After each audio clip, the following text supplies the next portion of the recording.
Hey guys, and welcome to a new video on Bite of Geek.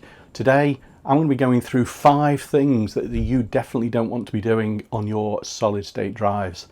So let's check them out.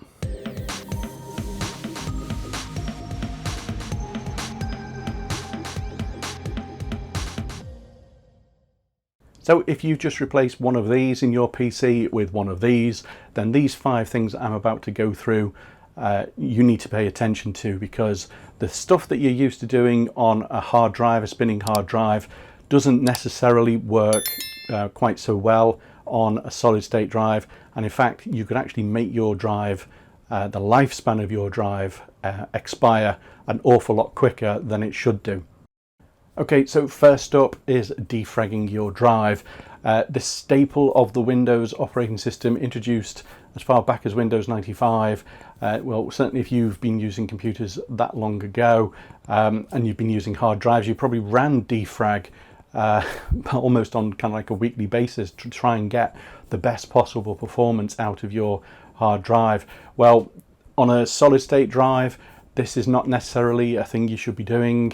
Certainly not as frequently as that. There is a kind of like a little bit of a thought in some areas that you can still do this, but an awful lot less frequently. And the reason for this is just because of the way that solid state drives work. So, obviously solid state drives have a limited lifespan in terms of the number of writes that they've got on the drive, and moving around all of these different effectively areas of your drive overall just introduces an extra amount of writing to the drive that you don't really need to do. They are particularly efficient in the way that they store data, and really doing this on something like a weekly basis or even a monthly basis is far too frequent for an SSD. So if you do need to do it, if it is something that you feel you need to do, then do this something maybe every 6 months or something like that, or even every 12 months, because if you do it too frequently, inevitably you're just eventually just going to wear out the drive. As weird as that sounds, that's exactly what will happen. It's a completely different way of working to a spinning hard drive, and obviously if you've still got one of those in your PC, as I do, then it is definitely worth running defrag on that drive, because you will ultimately benefit from that in the long term. So the next item on the list is not filling your drive to capacity. So you've just taken your 500 gig hard drive that you've just completely filled up and you've upgraded to a 1 terabyte SSD, and absolutely you want to avoid filling that to capacity, as tempting as it might seem. There is a good reason for this. Some of it's to do with performance, and again also the constant rewriting of files. So with a hard drive, again in the same kind of way with defragging the drive, it's not necessarily such a problem. But on an SSD you'll have partial blocks, full blocks, and if you've got the space for it to be able to put new files into and move files around, then it will have to do less reading of files into its cache and then writing the full file back out, therefore prolonging the life of your SSD, and also increasing or maintaining the performance of the drive. If you get very, very close to the full capacity of the drive, you may well see a significant drop off in the performance of it. So yeah, probably something to try and avoid if you can do. And like all these things, just making sure that you get the right capacity drive for what your use is. And if you need more than that and the cost is too prohibitive, then still consider a hard drive for some of those large files that you need to store and use and access less frequently. So the third item on the list is performance benchmarking your SSD. Again, these performance benchmarks do an awful lot of reading and writing to the drive, and all you are doing is reducing the overall lifespan of your drive.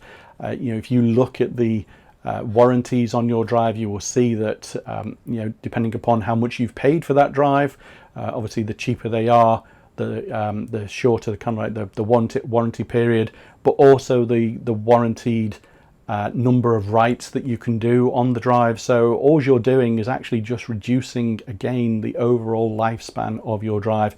Leave it to the review sites, the YouTubers, you know, all those kinds of things to go and do all that kind of benchmarking. But you know, if you actually want to continue using your drive and have a good healthy drive for years to come, because you know these things can last a significant number of years, then you know doing benchmarks and you know constant writing to the drive, certainly on consumer grade products, is probably something you want to try and avoid. So next on the list is using your SSD appropriately, and in particular consumer grade drives, which is probably what most people watching this are probably using. You know, these things aren't designed to be holding extremely large files, large quantities of large files for a long period of time. You know, they're not kind of really archive drives. You should really consider still things like spinning hard drives. You know, that's good value for money to use something like that. Or even, you know, there are offline media that's still in use nowadays, Blu-ray and even tape. You know, that's coming back into fashion for archiving large volumes of data. But you know, your solid state drive, given the cost of them and the capacities of them, you should really think about you know, using these primarily for operating system applications, games, things like that, your regular files that you access on a regular basis. And by that I'm talking, you know, on a daily basis. You know, if you've got, you know, huge volumes of you know, films and all that kind of stuff, then you know, stick them on a hard drive instead. So my final item on this list is making sure you're using a newer operating system. So if you've got an old computer sat there and you think I'll throw in an SSD to improve the performance of it, and you know, maybe it's running Windows 95, XP, Vista, something like that, then this is a bad thing. You know, Microsoft has over the years you know, and improve the way the operating system works with solid state drives, and these older operating systems don't include things like trim, which makes it more efficient in the way that the operating system works with handling blocks on the drives and stuff like that. So you're not really going to get the best performance out of the drive, and again, you could affect the lifespan of the drive. So you know, really consider whether, you know, you shouldn't actually be upgrading the operating system when you put in that new drive, because ultimately you could be wasting some of your money there and not getting the best overall performance from the drive. Okay guys, so that is my 5 things that you shouldn't do on a solid state drive. Let me know your thoughts down below in the comments. You know, have you got anything else that you know about that maybe I've missed and you know and you know you shouldn't really be doing? Share the love with everybody else, or any other comments on this video, you know, drop them in the comments below.